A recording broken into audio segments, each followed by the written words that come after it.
Assalamualaikum warahmatullahi wabarakatuh. Apa kabar sahabat Bunda Ratu?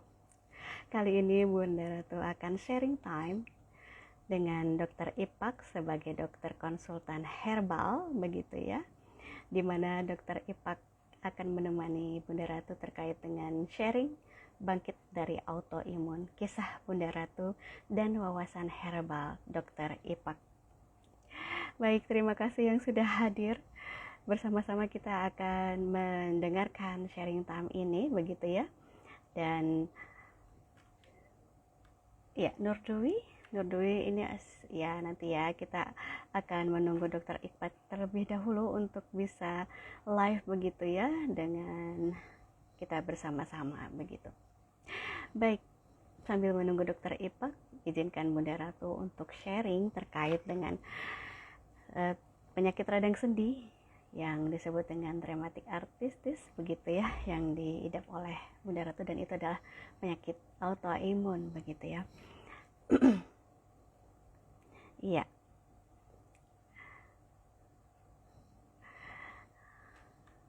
Baik, Dokter Ipak alhamdulillah sudah hadir. Terima kasih Dokter Ipak. Iya. Ya, Bunda Ratu, apakah sudah diterima Dokter Ipak?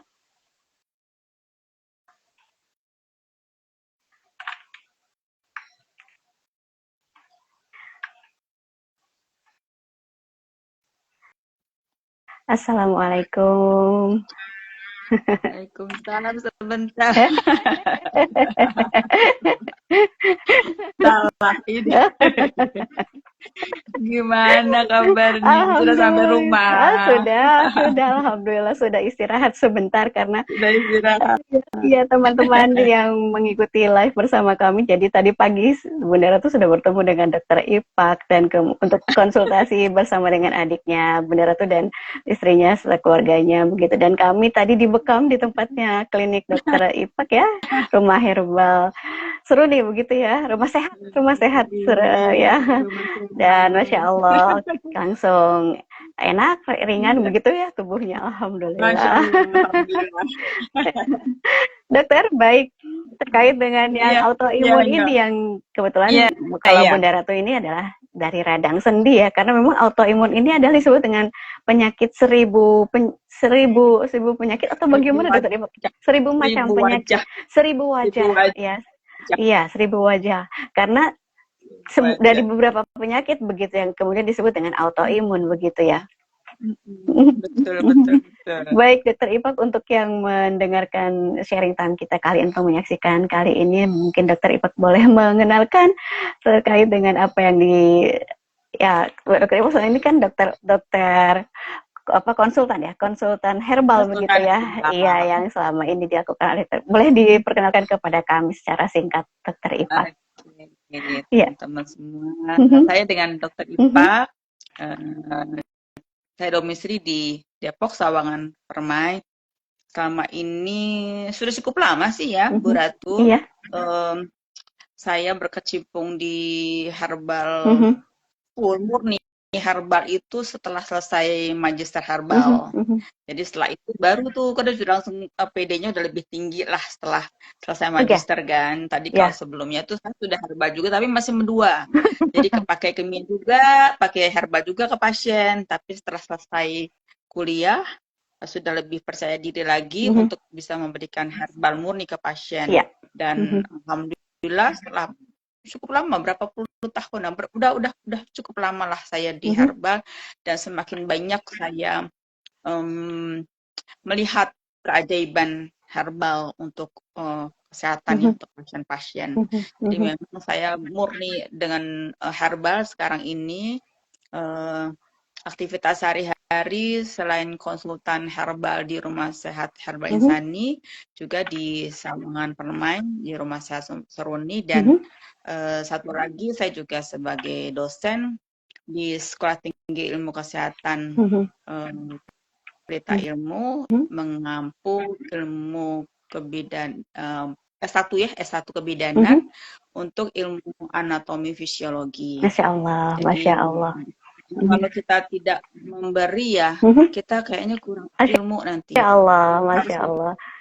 ya Bu Ratu kan juga guru ya, jadi kita Iya, semakin kita memberi, semakin kita jadi banyak tahu betul, ya Bu Ratu ya. betul, Jadi betul, ilmu kita tidak akan berkurang dengan kita memberikan informasi kepada orang lain. betul, Insya Allah seperti itu. betul, Masya Dan Allah. alhamdulillah dengan berkecimpung di herbal, semakin banyak sekali Allah kasih ilmu, kasih pengetahuan dari herbal itu, terutama tentang kondisi Masya pasien Allah. yang selama ini tuh saya dengan kimia tuh kayaknya pasien sembuh nanti balik lagi, kambuh lagi gitu kan. Tapi ini Masya Allah, setelah pasien saya berikan herbal itu, sampai berapa tahun baru pasien muncul Masya lagi, Allah. datang lagi gitu kan. Masya Allah. Ya Allah, gimana kabarnya gitu kan. Alhamdulillah dok, terakhir dokter kapan ya dok berobat ya gitu kan. Ini saya baru sakit lagi nih dok itu. Masa Allah Masya sampai Allah. seperti itu Masya gitu. Allah. Saya baru sakit lagi nih dok, makanya kangen sama dokter gitu kan. Akhirnya kangen bukan apa, udah lama nggak ketemu gitu kan. Selama ini Masya Masya Allah. Allah dengan herbal tuh bukan sakit, sembuh sakit lagi, sembuh sakit, tidak seperti itu. Dengan herbal itu Masya Allah, Ya, kita Masya menjadi Allah. sakit, jadi sakit itu kapan ya kita terakhir sakit sampai Masya seperti Allah. itu. Itu Masya luar Allah. biasa. Iya, Allah. ini yang juga Bunda Ratu rasakan, Dokter Ipak. Kan kita baru secara online baru bertemu 3 kali ya tadi pagi begitu ya, Iya, 3 kali. Dan ya, pasti ya, ya. betul. Dan perubahannya langsung terasa begitu di tubuh begitu ya. Baik, ya terkait dengan autoimun, Dokter Ipak sebagai dokter herbal, konsultan herbal begitu.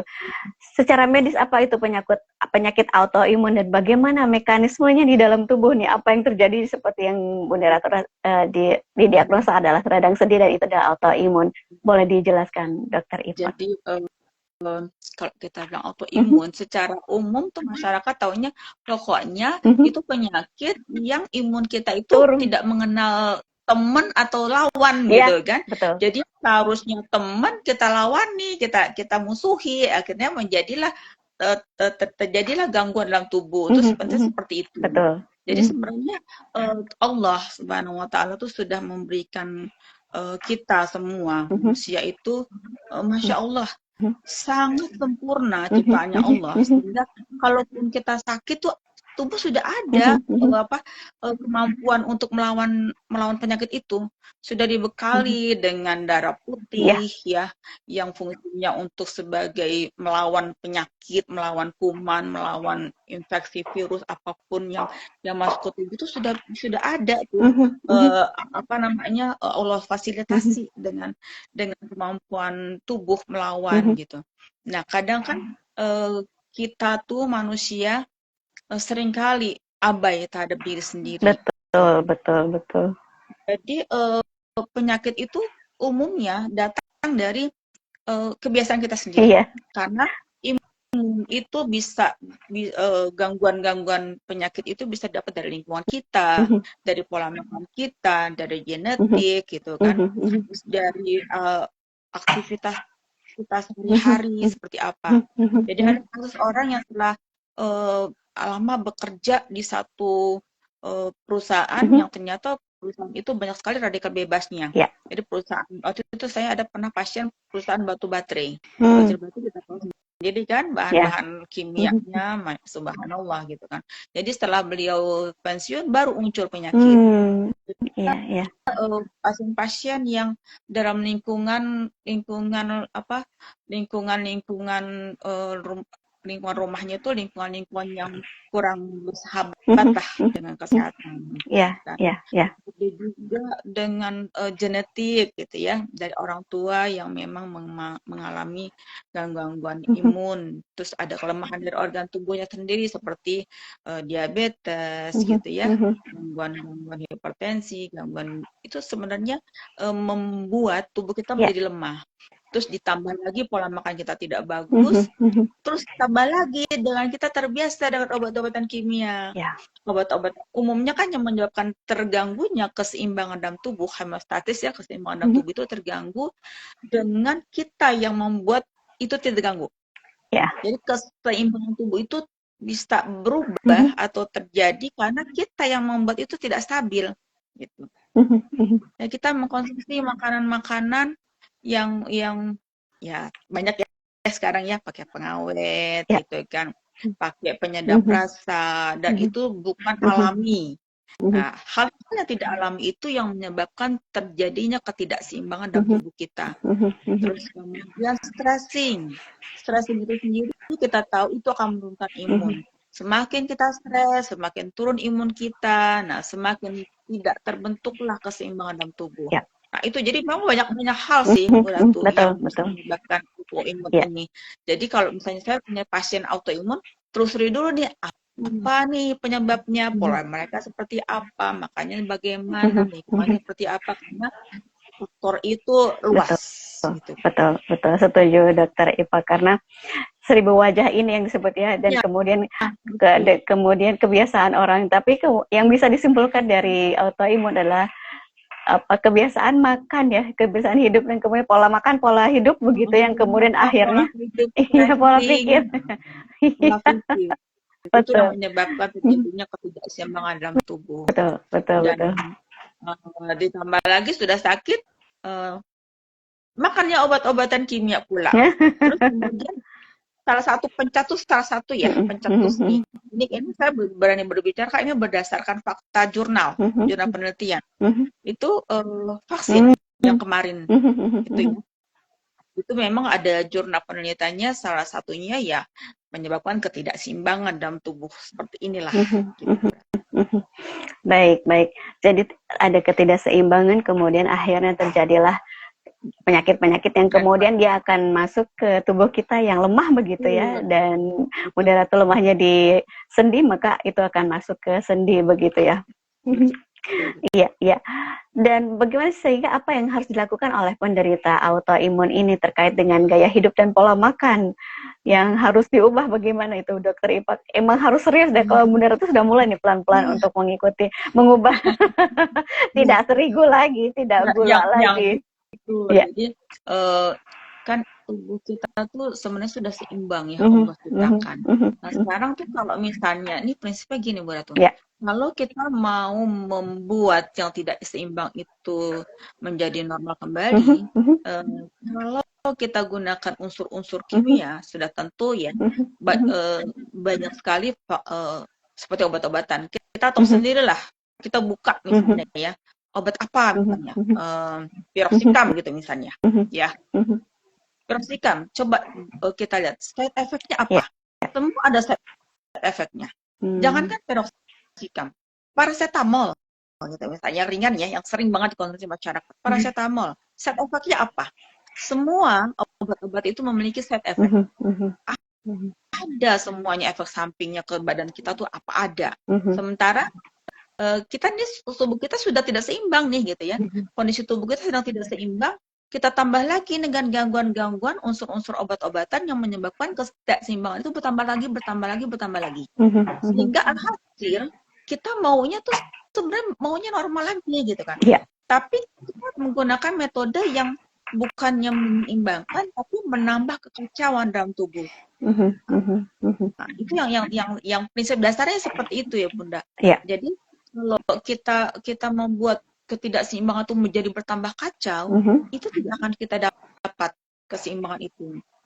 Makanya coba deh kalau misalnya kita memang ada gangguan-gangguan imunitas, kita bersahabat dengan tubuh dulu. Apa nih yang kita rasa nih, apa sih yang salahnya dari kita sehingga kok pankreas kita jadi terganggu, sehingga saya kena diabetes gitu kan.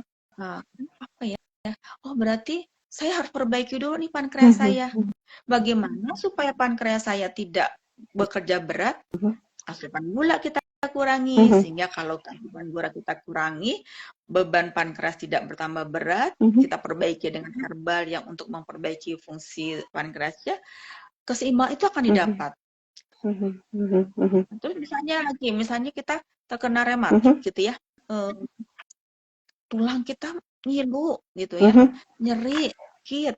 Nah, kita coba apa nih yang bisa kita lakukan untuk membuat yang nyeri ini menjadi berkurang. Banyak sekali rupanya herbal-herbal yang bisa berfungsi untuk menyamankan tulang kita, seperti misalnya lengkuas gitu ya, jahe, serai, itu semuanya membantu menghilangkan rasa-rasa tidak nyaman pada tulang. Ya. Terus kita bantu dengan kita hangat-hangatkan gitu ya, tanpa kita perlakukan dengan pengobatan-pengobatan yang bisa menyebabkan organ lain jadi terganggu gitu ya.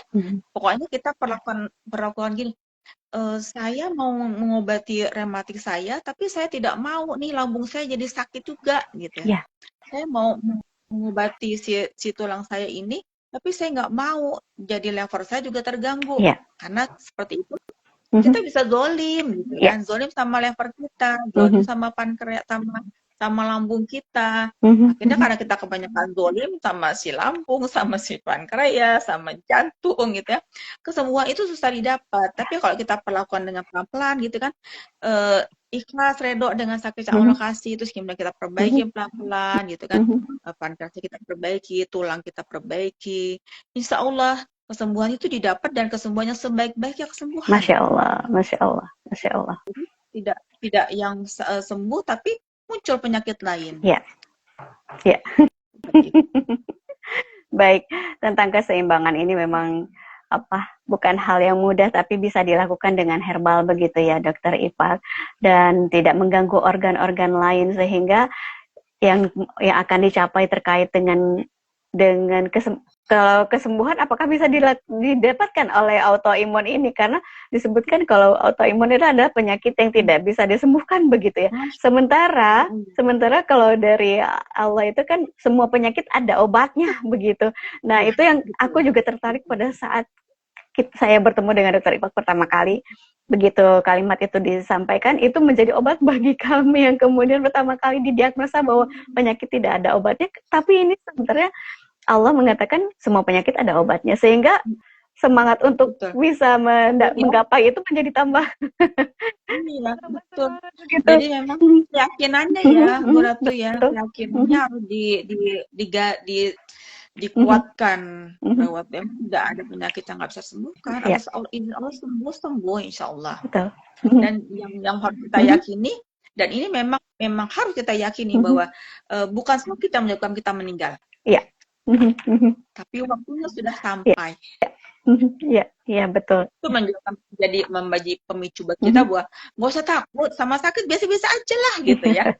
Itu untuk membangkitkan semangat kita. Udah sakit, sudah jalani aja, Bismillah, insya Allah bisa sembuh, atas izin Allah sembuh gitu kan. Tapi kalau kita sakit gitu, kita sakit tapi kita merana, aduh saya begini, itu kita semakin lemah. Tapi kalau kita sakit itu kita semangat gitu kan, pokoknya saya nggak sakit, saya sehat, saya bisa sembuh, saya masih bisa bermakna untuk orang lain gitu kan, insya Allah semangat itu sangat kuat perannya untuk kesembuhan. Saya Bu Ratu itu semangatnya luar biasa. Masya Allah.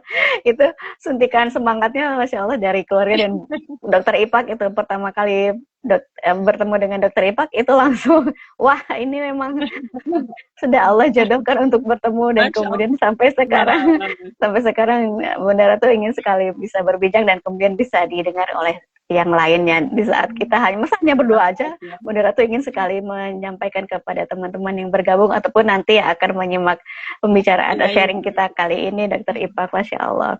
Ya, terkait dengan tadi kebiasaan dan pola hidup, gaya hidup, pola makan memang harus diubah begitu ya, Dokter Ipak. Terkait dengan makanan-makanan yang diasup memang harus bijak kita untuk memilihnya begitu. Bagaimana tepung kemudian diubah menjadi yang tepung yang lain begitu, bukan tepung terigu tapi tepung ubi, kemudian tapioka, dan itu mungkin lebih bersahabat dengan tubuh begitu, dan gula tidak dikonsumsi, gula putih itu menjadi madu begitu yang mungkin bisa lebih bermanfaat begitu ya.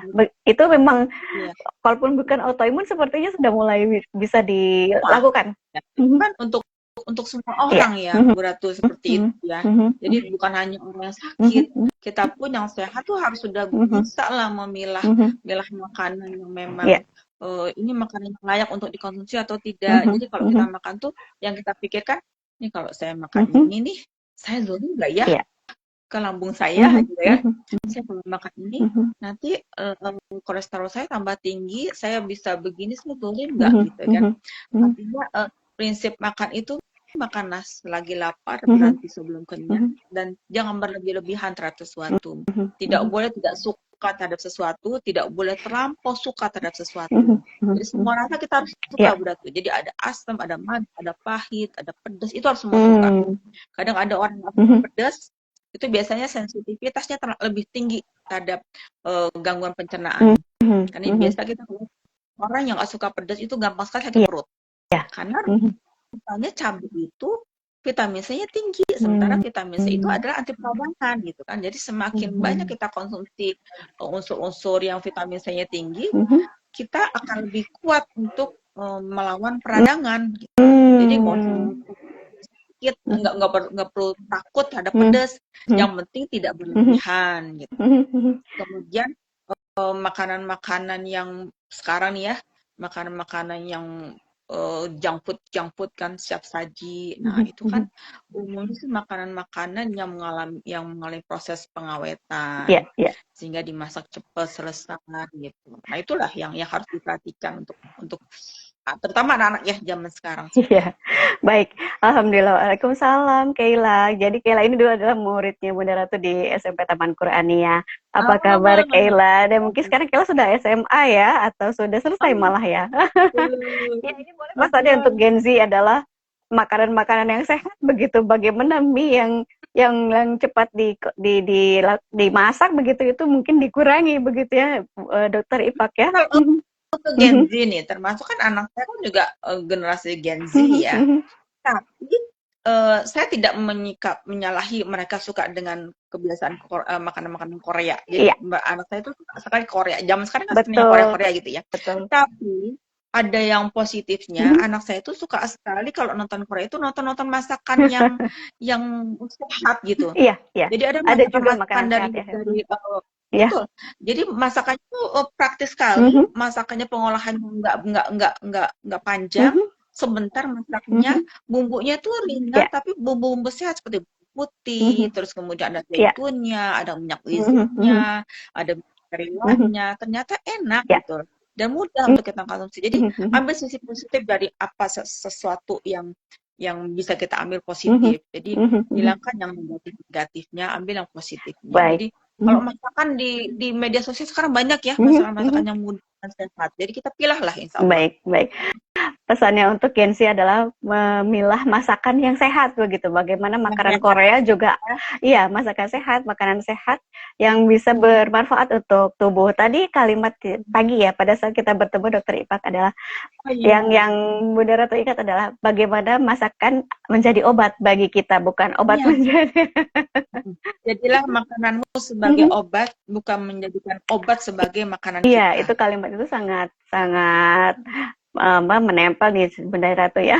Jadi Masya Allah, jadi ini tadinya mau Bunda Ratu tulis juga nih untuk menjadi sebuah status sehingga orang-orang juga bisa kemudian ingat dengan kalimat tersebut. Bagaimana ketika mau makan itu ingat enak, obat itu enak kita makan gitu. Jadi kita nggak merasa beban dengan makanan yang kita makan sebagai obat gitu ya. Karena nikmat, obat itu makan itu jadi obat yang nikmat untuk kita. Madu gitu enak ya. Iya. Ya baik Keila, terima kasih sudah bergabung dan kemudian terus-menerus chatting ikut bergabung bersama kami Keila. Iya Keila, alhamdulillah sudah tamat ya. Nah, jadi pesannya dari kami adalah bagaimana kemudian memilah makanan yang lebih sehat untuk tubuh begitu ya. Iya, baik Dokter Ipak, terkait dengan herbal yang kemudian Dokter Ipak katakan adalah bagaimana dahsyatnya herbal ini untuk kemudian menjadi salah satu jalan kita untuk menuju kesembuhan begitu ya Dokter Ipak, dengan pasien yang sebegitu banyak dari yang setiap harinya berbeda-beda ya pasiennya Dokter Ipak. Beda-beda. Saya pernah ada pasien autoimun berat. Pasien autoimun tuh gangguannya itu sampai pendarahan ya. Jadi itu merah tuh merahnya tuh bukan merah karena bibirnya merah, tapi merahnya karena darah. Ya Allah. Jadi memang keluar darah. Pembuluh darahnya rentan sekali. Jadi mudah sekali berdarah. Jadi itu merah darah. merah darah, sampai anemi gitu, anemi gitu kan. Alhamdulillah tuh dia bersabar dengan herbal, sampai alhamdulillah tuh sampai seger lagi, bisa bawa mobil gitu kan. Ya tapi apa namanya,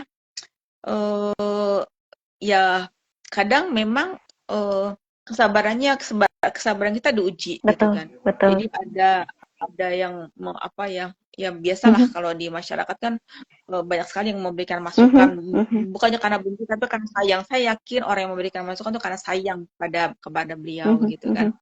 Cuman akhirnya balik lagi ke rumah sakit, subhanallah. Setelah ke rumah sakit nggak berapa lama semakin ambruk. Ya, jadi memang ya artinya istiqomah penting. Betul. Ya. Jadi kalau kita mudah sekali goyah gitu kan, kita sudah coba sudah bagus, sudah terlihat ada reaksi yang positif gitu kan. Jangan mudah untuk provokasi lah gitu. Dengan masukan kan, karena orang memang sayang. Sebenarnya orang itu memberikan masukan karena sayang. Tapi kan yang tahu kondisi tubuh kita gitu kan, itu sebenarnya kita sendiri. Kalau kita merasa nyaman, lanjut Bismillah, yang memberikan kesembuhan Allah gitu kan. Tapi kalau kita dengan obat yang kita gunakan ini, dengan herbal ini, kita merasa lebih nyaman, sudah Bismillah, lanjutkan gitu kan. Kecuali kita nyoba tuh nggak ada hasil apa-apa gitu kan, yang sudah boleh coba dengan cara lain gitu. Artinya jalan kesembuhan memang banyak, tapi carilah yang Allah ridho. Gitu. Itu yang Bunda Ratu juga simpan segera disimpan ya, karena mindset itu yang pertama kali diminta oleh Dokter Ipak pada saat itu. Apakah sudah yakin untuk kemudian menggunakan obat herbal untuk kemudian menjadi salah satu jalan kita menuju kesembuhan begitu. Itu yang selama sebulan di awal ketika dinormalisasi itu kan kembali tubuh itu kembali ke awal, artinya nyeri itu kembali hadir karena kemarin itu ditiadakan dari obatan begitu ya. Nah itu yang sabar nih. Bunda Ratu benar-benar ya Allah, ini mau sembuh, ini memang akan begini, jadi ya Allah bisa selama sebulan lolos, kemudian baru beralih ke obat-obat yang selanjutnya yang sekarang sedang dilakukan oleh Bunda Ratu, dan Masya Allah sekarang sudah mulai terlihat begitu perbedaannya, Masya Allah itu yang ini hampir Bunda Ratu mau lepas yang dari yang lainnya juga untuk yang secara 100%, tapi kemudian karena butuh untuk labnya begitu, jadi Bunda Ratu untuk itu penting. Iya, karena itu butuh juga untuk melihat dari darah begitu bagaimana perkembangannya, karena dari imunnya sudah tidak ada, sudah naik begitu dari Masya Allah. Kita harus kita lakukan pemeriksaan penunjang ya, untuk kita menilai tubuh kita tuh sudah ada perbaikan atau belum. Jadi jangan cadang kan kita udah enak deh, masanya udah enak gitu. Tapi kita akan lebih yakin ya, keyakinan kita akan lebih tinggi kalau kita melihat dari hasil pemeriksaan ternyata memang oh iya hasilnya positif, perbaikannya banyak gitu kan. Ya itu kan menjadi poin positif untuk kita lebih semangat untuk ikhtiar. Ya, Masya Allah. Karena memang mindset itu yang utama juga untuk kemudian kita bisa jalan lebih yakin lagi dengan pilihan yang sekarang ini begitu. Ya, secara klinis Dokter Ipak terkait dengan herbal begitu dan empiris, Pak, ini sudah bisa membantu mengelola autoimun begitu secara penelitian begitu ya Dokter Ipak. Itu sudah ada di mana-mana mungkin ya bukti-bukti yang sudah terjadi begitu, sudah ada begitu ya. Bagaimana Dokter Ipak? Karena kan jurnal penelitian untuk tanaman-tanaman herbal kan sudah banyak sebenarnya. Cuman kan dokter-dokter yang paham terhadap herbal itu masih sedikit, Bunda. Iya. Jadi memang kita masih kekurangan lah sebenarnya untuk tenaga medis yang paham akan herbal sebagai obat, sebagai kuratif, bukan sebagai preventif. Karena selama ini masyarakat dan bahkan dari Kementerian Kesehatan hanya boleh mengatakan bahwa herbal itu sebagai preventif, bukan sebagai kuratif. Padahal secara realnya saya banyak sekali menjumpai di masyarakat bahwa herbal itu bersifat sebagai kuratif. Jadi obat benar-benar bermakna untuk pengobatan, bukan untuk pencegahan. Nah, itu yang memang mungkin nanti semoga semakin banyak ya dokter-dokter yang paham herbal sehingga kesalahpemahaman ini bisa menjadi diluruskan dan keyakinan masyarakat terhadap obat-obatan yang diciptakan Allah langsung ya, ini kan Allah ciptakan langsung seperti kelor, benar itu kan saya kasih kelor, itu kan obat sauda, itu kan jintan hitam, Allah yang ciptakan bukan manusia yang menciptakan. Gaman itu dari laut, dari teripang, kan itu alami semua gitu. Semuanya itu ciptaannya Allah, tidak ada satu tangan manusia untuk ini. Jadi bahkan pun ada tanaman yang tidak bisa kita tanam.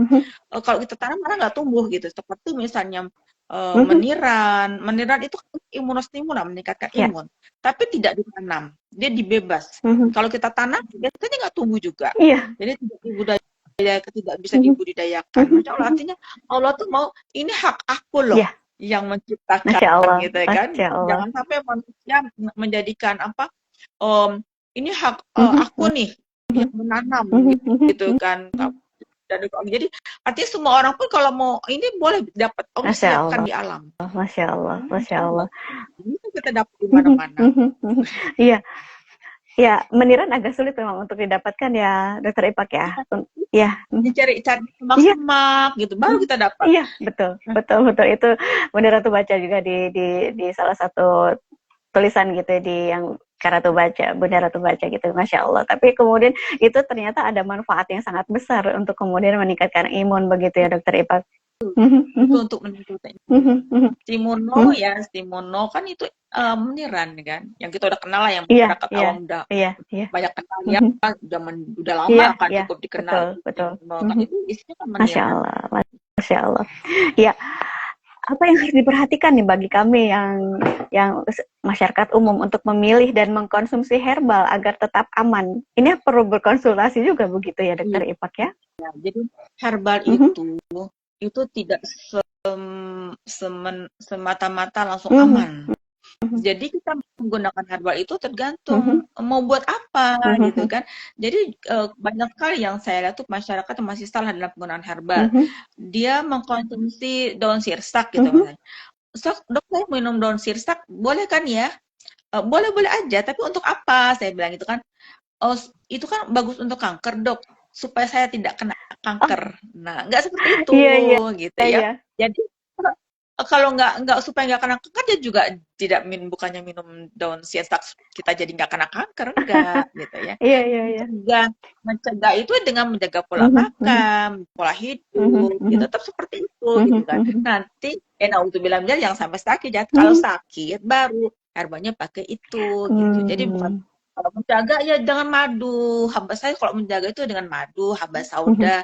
Kenapa haba sauda? Karena haba sauda itu hadisnya jelas untuk segala macam penyakit. Jadi apapun pakai haba sauda. Artinya memang obat yang aman berarti kan. Nah, beda dengan daun sirsak. Daun sirsak itu kalau kita konsumsi dengan kondisi yang kita tidak butuh, itu bisa menimbulkan efek negatif. Nanti di sana herbal. Saya minum herbal soalnya malah jadi begini gitu kan. Padahal kondisinya tuh tidak tepat untuk dia konsumsi. Gitu. Memang harus sesuai dengan indikasi apapun itu. Gitu. Ya, karena saking kita tidak mengertinya terkait dengan obat-obatan herbal begitu, kemudian berseliweran di media sosial ini obat ini gitu kan. Jadi mau coba begitu ya. Kalau mau coba herbal yang ada di dapur itu insya Allah aman. Kunyit, jahe, bangkuan, serai itu mau kita coba tuh insya Allah aman untuk sehari-hari kita. Sudah lama ya, dari ribuan tahun masyarakat gunakan rempah-rempah untuk masak. Artinya lama dikonsumsi untuk pupuk. Insya Allah aman. Kalau bentuk daun-daunan yang jarang kita konsumsi harus sesuai dengan indikasi. Baik, terima kasih informasi berharganya nih Dokter Ipak. Jadi kalau yang di dapur seperti yang kemarin pada saat COVID pun sebenarnya diminta untuk itu berjemur, kemudian itu untuk menjadi pengganti teh begitu adalah jahe, kunyit, serai gitu ya, dengan madu begitu ya. Itu sudah membantu untuk bisa menjadi menjadi tentara di tubuh kita pada tentara Iya, gitu. iya, iya. Dan Masya Allah banyak terbantu dengan itu aja ya, empon-empon gitu. Iya, iya. Iya, jadi sebenarnya tadi yang kurator itu ya, Bu Ratu, Bunda Ratu ini tertarik. Jadi ini sebaik-baik, ya kuratif ya. Kuratif. Jadi obat herbal ini adalah kuratif gitu ya. Nah itu jadi bukan menjadi pendamping medis tuh yang bukan ya, tapi dia bisa menjadi yang utama begitu ya. Ini yang kemudian menjadi sejarahnya adalah pada saat kita zaman dahulu dijajah oleh negara lain begitu ya, dan kemudian ini yang diambil adalah rempah-rempah kita. Ya ini sebagai bukti. Artinya mereka tuh butuh rempah-rempah. Nah kita malah yang dengan rempah-rempah malah kita nggak percaya gitu, bahkan melihat sebelah mata. Banyak seperti itu. Iya. Ya sekarang Bismillah. Jadi sekarang ada negara Indonesia ini sangat kaya begitu ya Dokter Ipak, terkait dengan semua yang ada ini sebenarnya harus bersyukur gitu, dengan mudah kita dapatkan. Jangan sampai nanti ketika sudah mahal kita jadi kelabakan sendiri gitu ya. Padahal itu ada yang sudah dipatenkan di luar loh Bu Ratu. Tanaman kita seperti sambiloto kan tanaman kita. Itu dipatenkan di luar karena kita abai. Nanti semuanya sudah dipatenkan orang, kita baru mau pakai. Iya. Ya, itu yang kemudian menjadi pembelajaran bagi kita. Akhirnya kemudian edukasi yang ringan-ringan seperti ini akhirnya kemudian menjadi cukup penting gitu Dokter Ipa, karena memang tidak banyak yang kemudian menyuarakan ini, sehingga Bunda Ratu sangat tertarik untuk kemudian kita bisa sharing time sekarang. Iya, karena beda ya pola pikir guru ya. Insya Allah selalu mendidik, memberikan edukasi ya Bunda Ratu ya. Iya, karena apa yang dirasakan oleh Bunda Ratu kemudian sampai suami juga bilang, ini kalau Bunda berhasil begitu untuk kemudian bisa up gitu, ini Bunda harus bicara kemana-mana gitu untuk kemudian menyuarakannya. Ya, jadi makanya kemudian Bunda Ratu juga bicara kepada Adi. Kemudian tadi pagi kita bisa bertemu dari Bandung, sengaja bertemu dengan Dokter Ipak gitu. Juga ya. Iya, karena yang Bunda Ratu rasakan adalah ya seperti itu, dan tidak dilebih-lebihkan, tidak dikurangi. Jadi langsung bertemu, dan bagaimana nanti yang dirasakan itu ya cerita lain lagi. Dan kemudian kalau menurut aku sih ya akan menjadi lebih baik begitu insya Allah, karena kuratifnya itu tadi ya kemudian dirasakan sebenarnya, tapi harus sesuai dengan aturan juga ya Dokter Ipak, dan indikasi juga begitu ya. Kan satu tanaman itu juga memiliki senyawa kimia berbeda. Kimia yang ada pada tanaman itu kimia alami. Sementara kimia yang ada pada obat-obatan sintetik itu, obat-obatan konvensional itu kimia sintetik, kimia hasil buatan manusia lah ya. Jadi memang sifatnya di dalam tubuh juga pasti akan berbeda. Yang alami kan tubuh kita unsur alam, maka dia akan lebih bersahabat dengan tubuh. Karena kimia sintetik di dalam tubuh banyak sekali terjadi penolakan, makanya terjadi ya itu yang kemudian juga harusnya menjadi informasi juga bahwa herbal juga ada kimianya, tapi bisa lebih bersahabat dengan tubuh begitu ya, berbeda dengan obat yang dari benar. Kimia dalam tanaman itu banyak Bunda Ratu, senyawa kimia alami namanya. Jadi unsur-unsur seperti misalnya wortel ya, kita wortel itu mengandung apa aja tuh? Ada karotennya, gitu kan, ada vitamin C-nya, ada vitamin A-nya, gitu. Itu kan unsur kimia. Tapi unsur kimianya kimia yang alami, gitu. Kimia dari tanaman itu sendiri, kan sendiri, gitu. Seperti bawang putih. Bawang putih ada alininnya, ada antibiotiknya, kandungan antibiotiknya, gitu kan. Ada flavonoidnya, ada apa namanya? Unsur-unsur analgesiknya. Nah, itu unsur kimia, tapi kimia alami gitu. Sehingga di dalam tubuh tuh langsung menyatu dengan tubuh kita. Itu yang dirasakan kemudian oleh Bunda Ratu sekarang ketika dimasuki obat-obat herbal, kemudian seperti terjadi ada sel-sel yang kemudian bisa regenerasi, kemudian menjadi lebih baik gitu. Dan itu jangan lupa setiap orang efeknya beda-beda. Jadi kita tidak boleh menyamakan semua kasus itu sama untuk setiap orang. Karena kita semua itu memiliki kemampuan tubuh yang berbeda-beda. Ada yang misalnya kayak kemarin kasus ini ya, orang ada yang setelah minum obat langsung reaksi alergi gitu kan.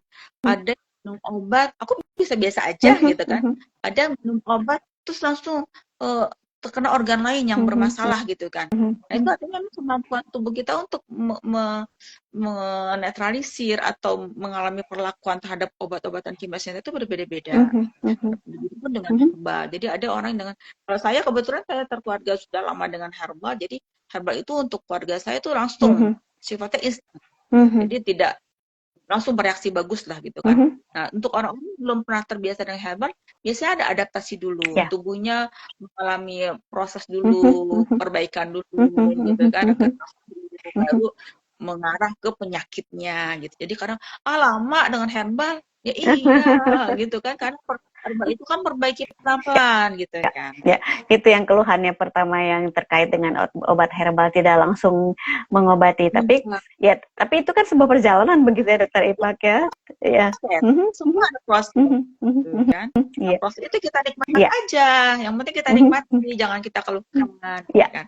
Sambil menunggu Allah kasih kapan ya sembuhnya. Tapi kita tetap ikhtiar, gitu kan? Ikhtiar yang tidak menyakiti tubuh kita yang lain. Betul. Ya, untuk masyarakat yang tertarik beralih dari pengobatan yang konvensional kemudian masuk ke yang Dokter Ipak lakukan adalah herbal begitu. Apa nih pesannya agar mereka tertarik dengan herbal ini begitu ya? Karena semakin orang kemudian semakin merasa wah ini memang yang lebih bersahabat dengan tubuh dan lebih mudah untuk diadaptasi adalah herbal begitu Dokter Ipak. Jadi kalau saran saya banyak baca. Betul. Tapi jangan baca ini, jangan baca yang hoax ya. Betul. Baca dari ilmu. Jadi kalau mau cari tentang kunyit gitu kan, apa manfaat kunyit, kita baca dari jurnal penelitian. Jadi kita buka gitu kan, jurnal penelitian kunyit untuk antibiotik gitu, sebagai antibiotik. Nanti keluar tuh penelitian. Biasanya kita kalau penelitian lebih akurat ya, kita kan diteliti. Jadi itu kita lebih yakin daripada kita membaca dari Mbak Google. Kadang-kadang memang Mbak Google juga banyak salahnya Bunda. Iya gitu ya. Menyebabkan orang jadi semakin takut. Bahkan ada yang itu pernah ya, ada yang menginfokan dari ada bayi habis makan apa gitu kan, terus langsung meninggal gitu kan. Nah ini nggak mungkin gitu kan, ini bayinya pasti sakit, ada sakit apa gitu, nggak mungkin dengan mengkonsumsi itu langsung meninggal gitu kan. Itu biasa masyarakat menilai dari media sosial itu kan baca tapi yang bukan berdasarkan riset gitu ya. Nah, kita makanya Rasulullah kan bilang Iqra gitu. Di Al-Qur'an surat Al-Alaq, Iqra, baca. Kita sering baca, insya Allah ilmu kita akan bertambah. Tapi baca yang sesuai dengan ilmu yang pas lah, bukannya hoax gitu ya. Insya Allah kita akan memahami bahwa ternyata herbal itu luas sekali Bunda, ya Allah. Masya Allah. Belajar semakin banyak sekali kita masih belum tahu. Ya Allah, rupanya ini bisa ya. Oh, rupanya ini bisa ya. Masya Allah. Saya masih sangat kurang sekali ilmu saya untuk herbal. Jadi masih banyak sekali harus belajar lagi, baca lagi. Masya Allah. Iya. Ternyata banyak sekali tanaman, bayangkan berapa macam tanaman ciptaan Allah. Semua Masya Allah. Iya, pesan pertamanya adalah Iqra ya. Iqra, baca yang bukan hoax, tapi adalah berdasarkan penelitian ilmiah. Jadi buka. Kalau mau tahu ini manfaatnya apa ya? Coba buka penelitiannya. Jurnal penelitian apa misalnya? Jurnal penelitian kenikir gitu misalnya ya. Kenikir untuk apa aja? Manfaatnya ada. Bahkan bunga-bunga seperti bunga lavender, terus crescent, crescent itu yang kita bisa buat teh. Bunga di pinggir jalan, ternyata manfaatnya untuk kita minum tuh sehat, menyehatkan.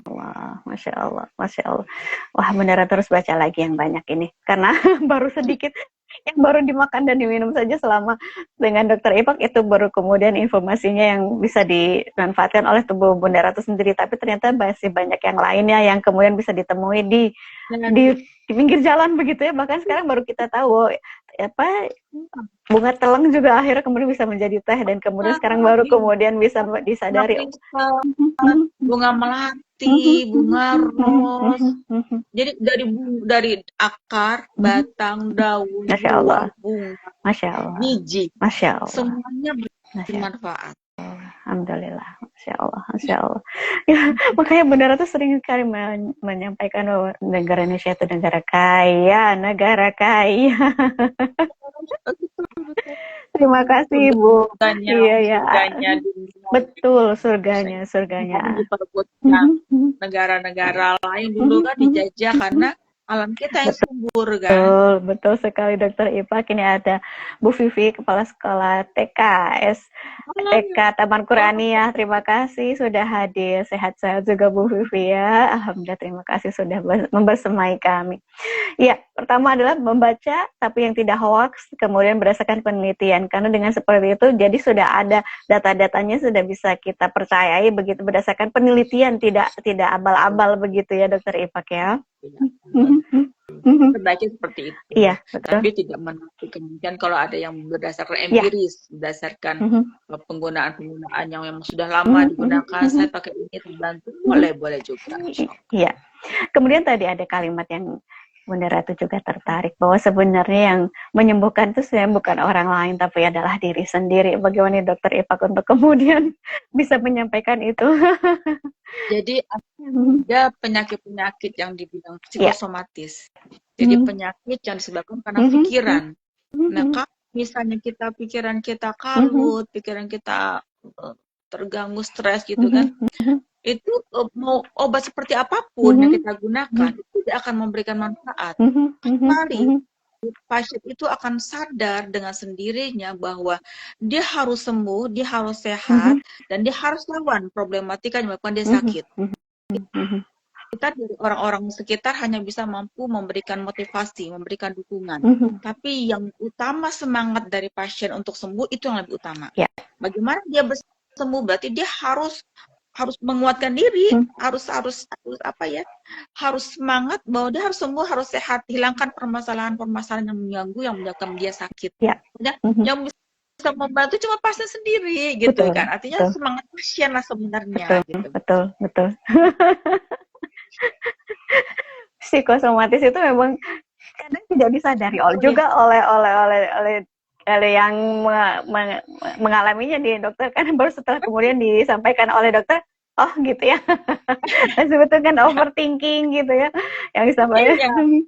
Orang overthinking, terus yang apa namanya, kalau misalnya kita kasih tahu tapi dia tetap kembali lagi gitu kan, kita udah semangat kembali lagi, terpuruk lagi, akhirnya nggak akan selesai. Makanya harus pasiennya sendiri yang punya semangat untuk sembuh, insya Allah sembuh.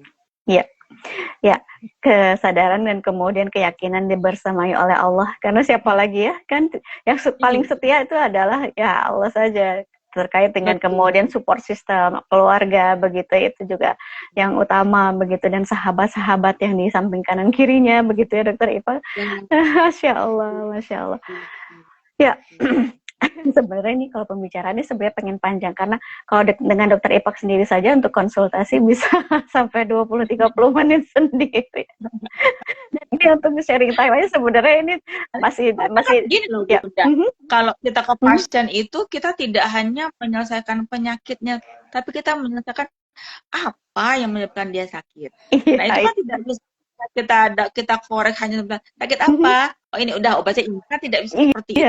Betul. Kan kita harus membangun keyakinan pasien, terus memberikan motivasi, karena itu yang paling utama gitu. Betul, itu yang kemudian Bunda Ratu rasakan pertama kali bertemu dengan Dokter Ipak, yang kemudian Bunda Ratu, wah ini beda, ini dari hati ke hati, karena memang kalau dari hati akan menuju ke hati. Ketika dokternya tulus, ya kemudian sampai kepada pasiennya, ya itu kemudian ya gayung bersambut ya Dokter Ipak, sehingga kemanapun Dokter Ipak akhirnya Bunda Ratu cari. Karena sudah terkait hatinya nih dengan Dokter Ipak, apalagi kemudian yang disampaikan juga benar, kemudian yang dirasakan juga alhamdulillah itu jodoh dari Allah, itu karena Allah gitu ya. Masya Allah. Kemudian itu yang kemudian berkali-kali ingin sharing, berkali-kali menyampaikan, ingin kemudian bersama-sama kita sharing Dokter Ipak supaya bisa didengar oleh yang lainnya begitu. Ya. Di amal jariah ya. Amin, insya Allah. Ya. Jadi kesadaran ini dan semangat hidup akan mempercepat pemulihan ya Dokter Ipak ya. Dari konvensional bilangnya sugesti. Iya, betul. Sugesti itu mempengaruhi lebih dari 90% kesembuhan. Betul. Setuju. Kita kena hujan gitu kan, kita hujan-hujanan, ada yang mengatakan saya kalau kena hujan saya pilek. Ada yang bilang saya nggak apa-apa kena hujan tuh bawa rahmat, bawa berkah gitu kan, beda. Masya Allah. Ya beda pandang. Masya Allah. Dapat juga beda. Yang bilang hujan itu bikin sakit, dia sakit. Yang mengatakan hujan juga ramah, ya dia happy aja gitu kan, dia enjoy, dia senang dengan hujan-hujan. Masya Allah. Sugesti, kesadaran diri, keyakinan bahwa akan sembuh begitu, itu akan kemudian jalan-jalannya disampaikan oleh Allah begitu ya. Betul. Ya Dokter Ipak, sebelum kita akhiri, apa yang ingin disampaikan kepada pasien yang kemudian sekarang sedang merasa putus asa, karena tidak ada, ini harus bagaimana, ini autoimun, mesti apa yang harus dilakukan? Apakah Dokter Ipak punya pengalaman yang kemudian bisa disampaikan kepada kami dari pasien yang sangat banyak hadir bertemu dengan Dokter Ipak? Insya Allah. Jadi untuk sahabat-sahabat semua yang mengalami masalah dengan autoimun, Bismillah, semua penyakit itu ada obatnya. Tidak ada penyakit yang tidak bisa diobati. Dan penyakit itu penggugur dosa. Ya, dengan kita sabar, kita ikhlas, kita ridho dengan sakit yang kita alami, insya Allah dosa kita akan diampuni Allah. Amin, amin ya Allah. Kita ikhtiar. Nah, ikhtiarnya dengan cara yang Allah ridho, dengan cara yang halal dan thayyib, kan gitu. Berobatlah tapi dengan cara yang halal dan thayyib. Karena kalau kita berobat dengan cara yang haram, ya, cara haram bukannya itu, tapi dengan sesuatu yang ternyata haram gitu kan, obat-obatannya ternyata tidak halal, itu ridho Allah nggak akan kita dapat. Sementara yang menyembuhkan penyakit Allah, ya kita harus mengambil hatinya Allah gitu, dengan cara ridhonya Allah. Bagaimana caranya? Dengan cara-cara yang Allah suka gitu. Terus kemudian bersahabat dengan tubuh kita sendiri. Kita kenali apa kurangnya dari tubuh kita, coba kita ajak dialog tubuh kita. Saya dulu nih Bunda kalau misalnya sakit perut, ya perut jangan sakit ya, tenang ya. Saya suka seperti gitu Bunda. Terus lama-lama emang perutnya langsung tenang sendiri, gitu kan, langsung nyaman. Masya Allah. Gitu kan, jangan sakit ya, gitu. Itu sebagai cara kita untuk berdialog dengan tubuh kita. Semakin kita dekat dengan tubuh kita, semakin kita bisa memahami apa nih yang sedang tidak beres dari tubuh kita. Ada sesuatu yang tidak normal kita rasakan, tubuh akan memberikan reaksi. Oh, saya mau sakit nih. Terus kemudian apa kalau mau sakit? Kuatkan imun, gitu kan. Saya kayaknya mau pilek. Gimana supaya nggak pilek? Coba minum hangat-hangat, gitu kan. Coba bikin air jeruk. Nah, itu cara-cara yang bisa kita lakukan untuk bisa mengatasi ketidakseimbangan dalam tubuh kita. Artinya kalau kita bisa bersahabat dengan tubuh, insya Allah kita bisa tahu cara menangani tubuh kita seperti apa, karena kita yang paling tahu tubuh kita. Jadi nggak usah terprovokasi dengan hal-hal yang di luar ini kemampuan kita. Insya Allah dengan kita berlaku seperti itu, tubuh akan membentuk keseimbangan sendiri. Karena Allah sudah kasih semuanya. Semakin kita ikuti irama tubuh, semakin seimbang insya Allah tubuh kita. Kalau kita lagi makan pedas itu biasa tubuh belum bereaksi, nggak suka, saya mau pedas. Artinya tubuh punya reaksi, saya lagi tidak mau pedas. Tapi kalau saya lagi pengen, saya kayaknya mau makan manis deh, penuhi. Berarti tubuh memang lagi butuh manis. Gitu. Sebenarnya tubuh sudah bicara begitu ya? Sudah ya. Saya lagi nggak suka panas. Saya maunya yang dingin-dingin, boleh, minum air dingin boleh, nggak apa-apa. Jadi jangan terlampau sibuk sama sesuatu. Jadi ikuti irama tubuh. Kalau tubuh kita maunya, tapi bukan yang racun-racun ya, maksudnya ya, pedas, dingin, hangat, itu kan saya lagi nggak mau minum dingin, saya maunya minum hangat. Penuhi tubuh. Ya, karena itu kita lagi haus, berarti tubuh lagi butuh air. Kita lagi lapar, kita rasa berarti kita butuh makan. Itu kan gejala alami yang tubuh ungkapkan dan kita respon. Jadi kalau kita sudah bisa mengenal tubuh kita, insya Allah kita akan lebih sehat. Masya Allah. Gitu. Masya Allah. Iya, kadang apa ya, pesan-pesan dari tubuh itu seringkali diabaikan, Dokter Ipak.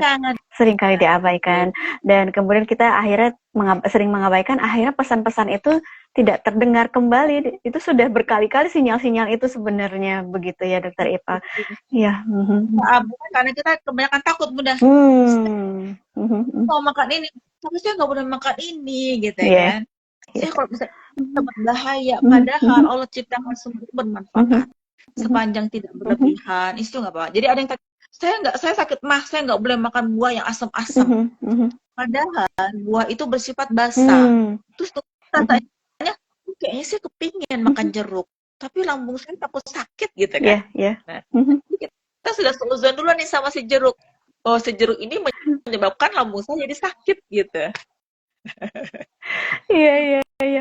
Mungkin banyak karena mungkin banyak stigma terkait dengan pernyataan tersebut sehingga orang jadi takut begitu ya. Padahal sebenarnya kita sama katakan soalnya, betul. Dan kurang baca ya, seperti Dokter Ipak. Kita menetapkan semua kasus, padahal semua kasus itu beda seharusnya. Orang sakit lambung nggak boleh makan pedas, nggak boleh makan ini kan udah seperti protokol ya, suatu protokol gitu kan. Oh ini nggak boleh, semua sama, padahal tubuh kita berbeda-beda. Iya, Dokter Ipak, Masya Allah. Ya, ilmunya terima kasih sekali dengan waktunya yang berharga untuk kami. Bunda Ratu sangat berterima kasih untuk kesediaan Dokter Ipak bersama kami. Yang kemudian nanti bisa Insya Allah, terima kasih, sangat bermanfaat. Barakallah. Amin. Kita semua ya, amin. Izin di-sharekan live ini untuk kemudian nanti bisa dicermati, didengarkan oleh teman-teman yang tidak hadir bersama kita saat ini, begitu Dokter Ipak. Baik, terima kasih. Amin. Terima kasih teman-teman yang sudah hadir juga bersama kami, menemani di sore dari jam 4 sampai jam 5, begitu ya Dokter Ipak. Sampai bertemu lagi insya Allah. Jangan bosan dapat chatting dari Bunda. Insya Allah enggak bosan. Semoga manfaat aja. Saya takutnya tidak berkenan gitu kan. Semoga berkenan. Masya Allah, sangat berkenan. Terima kasih, barakallah, terima kasih. Sampai bertemu lagi Dokter Ipak. Jika kemudian kita bisa sharing time kembali dengan tema yang berbeda, insya Allah bisa. Ya, insya Allah, terima kasih. Baik, sampai bertemu kembali teman-teman sahabat Bunda Ratu. Sampai bertemu. Kita tutup dengan baca hamdalah. Alhamdulillahirabbil alamin. Subhanakallahumma bihamdika asyhadu alla ilaha illa anta astaghfiruka wa atubu ilaik. Sampai bertemu lagi. Assalamualaikum warahmatullahi wabarakatuh. Terima kasih Dokter Ipak. Sama-sama Bunda Ratu. Assalamualaikum, izin ditutup.